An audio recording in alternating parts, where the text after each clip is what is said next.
This is Chicago's very own WGN Evening News at 5. WGN Investigates has exclusive new details on a shooting that injured 4 people in the south suburbs last week and sent shockwaves through the community. We have learned one of the men charged was free on electronic monitoring while awaiting trial for murder.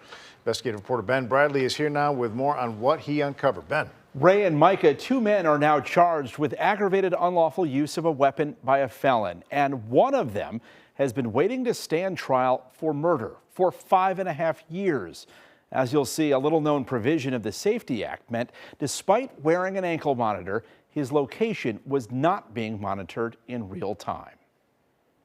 Gunshot victims inside the AutoZone, 1110 Sibley. A shootout between the occupants of 2 cars ended here in the parking lot of an auto parts store in Dolton, with 4 people injured and 2 cars pocked with bullet holes. Surveillance video showed people scrambling, some close enough to hear what one of the men was shouting. I don't have anything, and it looked like he was bleeding. Well, he was bleeding, but I'm guessing he was shot somewhere. Unfortunately, it was an incident that came into our town from somewhere else. WGN Investigates has learned one of the people shot and injured is this man, Tory Lewis. A law enforcement source says he was found bleeding behind the wheel of one of the shot-up cars with 2 guns in the seat next to him. Lewis was on electronic monitoring at the time while awaiting trial for murder. That crime happened in 2017 here in the parking lot of a movie theater in Country Club Hills. Lewis and another man are accused of robbing and killing a paralyzed man in a wheelchair. Lewis was originally locked up after he was charged in 2018, but then in 2020, a judge lowered his bond. He only had to post $30,000 to go free on electronic monitoring until trial.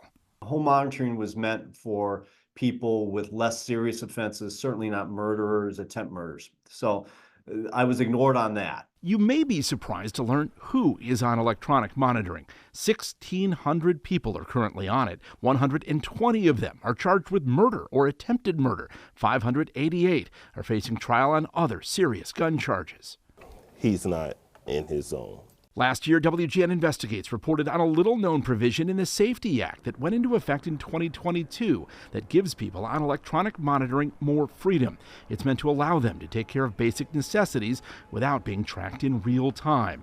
Defendants are still required to wear their ankle bracelets on their 2 days of free movement, but police aren't alerted if they stray from home, work, or school. The sheriff says Lewis was on a free movement day. 2 days of people charged with these very serious offenses to go and do whatever they want is not working. And I can give you hundreds of cases of people that while on free movement have committed new crimes. When deputies went back and looked at Lewis's movements from the morning of the shooting, they show he drove around the south suburbs, reaching speeds of 106 miles per hour on I-57 before the tracking device showed him stopped in the AutoZone parking lot. That if this person was on home monitoring, being monitored the way we used to monitor people, this would not have happened, because the second he left his house, we would have been alerted and we would have been looking for him. Say he had an ability to go to work that day. The second he was not at work, but was at a different location, we would have been alerted. We would have went after him.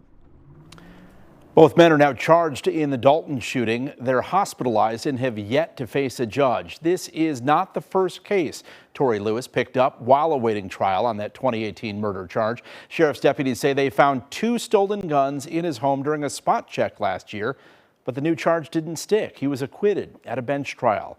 We posed several questions to Chief Judge Tim Evans' office. Among them, why has it taken more than 5 years for Lewis to be tried for that murder? And does Chief Judge Evans support electronic monitoring and free movement for people charged with murder? Evans' office says he won't comment on a pending case. Ray and Mike. Wow, a lot of issues to get through there. Ben, thanks a lot.